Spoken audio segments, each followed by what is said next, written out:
Alrighty. Earlier this week we got to see the season finale of Loki season 2. I have it's such a good season. It was so enjoyable, so entertaining. It felt like the writers actually like gave it their all. Like they really cared about what they were doing. Like they had a vision and they actually executed it, and they were allowed to by the Marvel Parliament. That's such a funny name. My goodness. Um, so yeah, it fantastic cinematography throughout. Um, it's a weird thing to point out, but the use of color was really cool. Like it was all like visually distinct and stuff with the TVA and the multiverse and what have you. Uh like we got like this central group of characters that are all like really entertaining to see working together. Of course, you got Loki and Mobius, like the dynamic duo of the first season. They get a lot of great moments. Sylvie doesn't get as much development, but she's still a really good character. She and Loki still have really good chemistry. Um, the addition of Ki Hoi Kwan was most welcome. He was absolutely a standout character of the season. He was such a charming, funny little man, and I really enjoyed him in the show.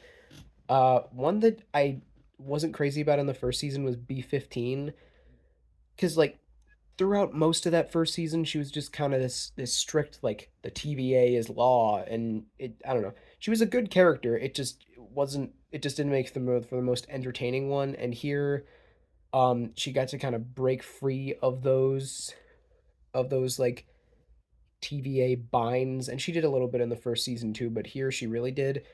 And I found her just a lot more compelling this season. I think the side characters were pretty cool.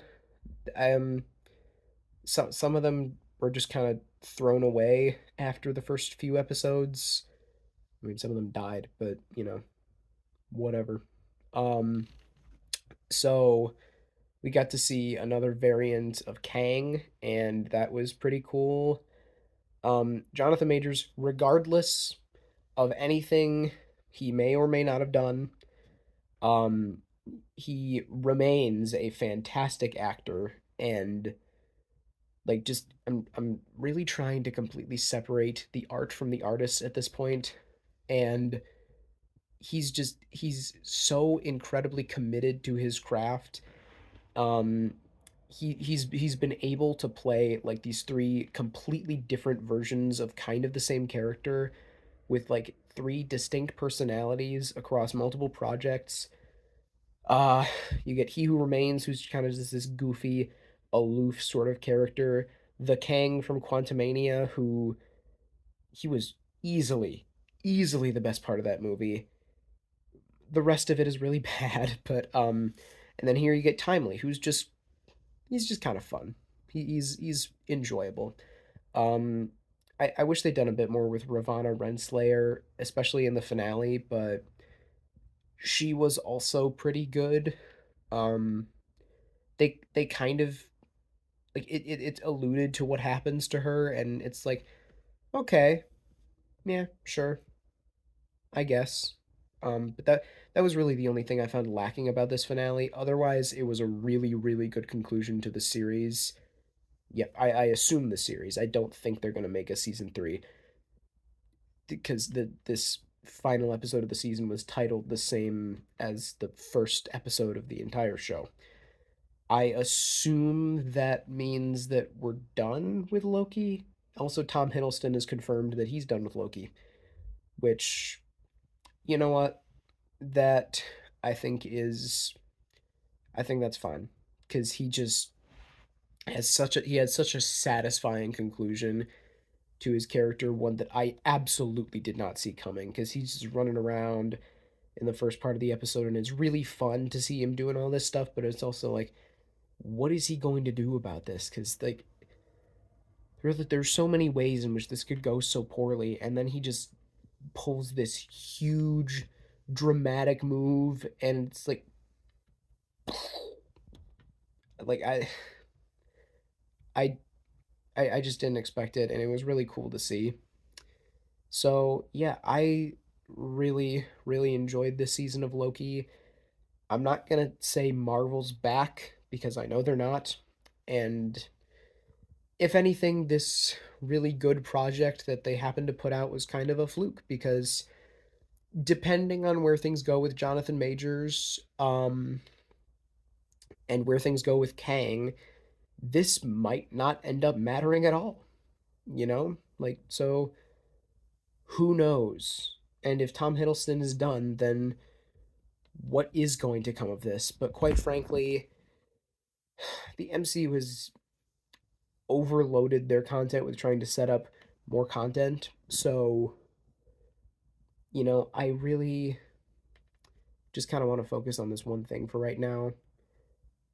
And this one thing was really good.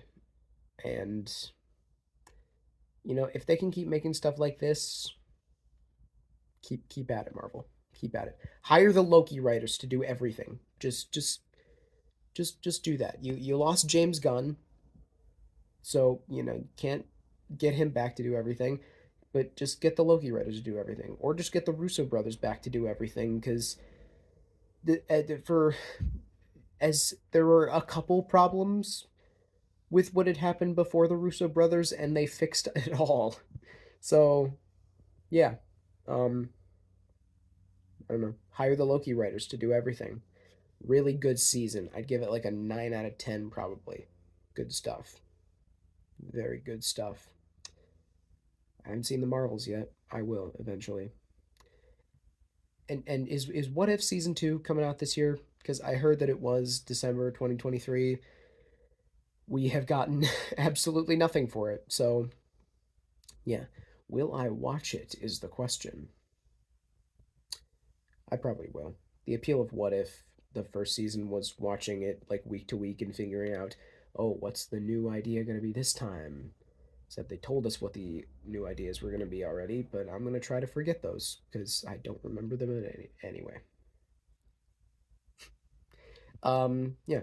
Loki is good. That's the thing to remember here. Loki is good. Spectacular acting this season also. Tom Hiddleston, he's a he's a cut above the rest. I don't know who the rest are, but he is cut above them. So, yeah. Thank you for watching. Keep calm and watch on.